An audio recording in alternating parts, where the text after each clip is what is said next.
Ant-Man is Marvel's newest addition to the MCU, and this film stars Paul Rudd, Michael Douglas, and Evangeline Lilly, and tells the story of Scott Lang. This guy's a thief. He's a lowlife. He has a daughter he cares a lot for, but he's just a criminal. He's extremely good at breaking into people's houses and stealing stuff, and one day, Michael Douglas, Hank Pym, takes note of this and decides to try to recruit him to become his successor as Ant-Man because there's some pretty serious business going down, some end-of-the-world type stuff, of course, that needs to be stopped. It's really hard to believe this now because of the world we live in with entertainment, but when I was a kid, I wondered if we'd ever see a Spider-Man live-action film.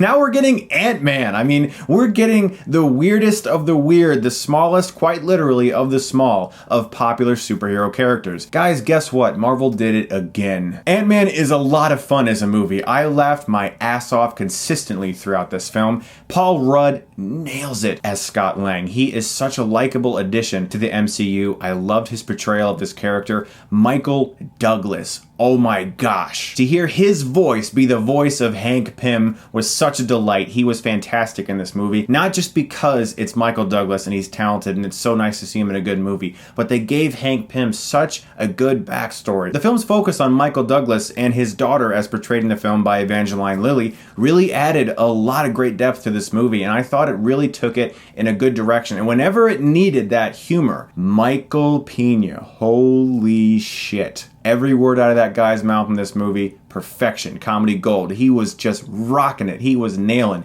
every line. Another thing I must recommend, and really surprisingly, because usually I don't give a crap about this, the 3D really added something to this movie because the sequences where he shrunk down to size and they blurred out the background so deeply and the focus was on this little man running through a bathtub or down a drainage pipe or underneath the ground, the 3D really worked for these sequences and added something that I don't think you could actually achieve in 2D. And that's rare for me to say because usually 3D just comes off as a gimmick to me that isn't actually necessary for the film, but in this movie it added something. Let's talk about those action sequences because by far they're the most entertaining aspect of the movie visually. They are stunning to look at. There isn't a single aspect of the CGI in this film that you're like, CGI, not real. And I think a lot of that is due to the photorealistic style of some of this CGI. The fact that it really just looked like a small man running along these surfaces. They did a terrific job with that CGI in those sequences. And without spoiling anything, I liked the way this film tied in to other Marvel movies. They addressed the thing that people are always asking, well, why don't they just call the Avengers? Because the Avengers are amazing! Well, the Avengers can't always do everything. Sometimes you need a small guy to do a small thing. And this movie was knowingly and willingly small scale, which is perfect because its hero is also small scale. And I love the fact that this movie didn't need to be some big bloated extravaganza with tons of stuff just flying all over the place. It understood that it was a smaller film. It's not a flawless movie though. This movie went through a lot of problems in its production. Edgar Wright was the original director of this movie, and you can definitely tell they used a lot of his ideas, especially in regards to the action sequences.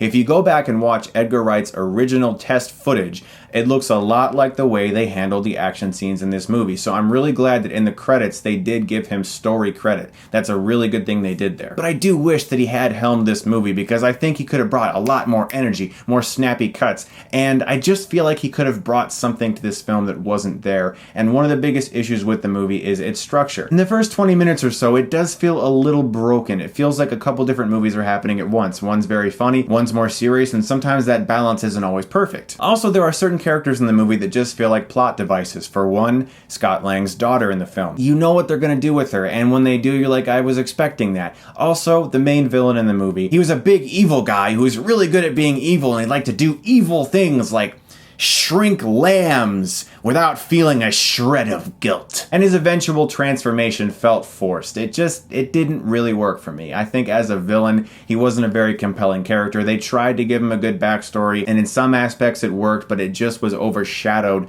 by how funny and awesome the movie was, which is a good thing because this movie is funny. The fact that Marvel was able to take such a strange superhero story, a smaller one, a lesser known one, and make it as entertaining as this film was, really paid off for me. I had a ton of fun watching Ant-Man. Paul Rudd nailed it as the character. Michael Peña was brilliant. Michael Douglas and Evangeline Lilly were excellent. I loved the look of the movie. The action set pieces were really well done. I just felt that some of the structure in regards to balancing that humor and the thrills sometimes didn't always work. A few characters came off like plot devices, and the main villain just wasn't really that impressive to me. But I had a ton of fun with this movie, and I'm gonna give Ant-Man a B+.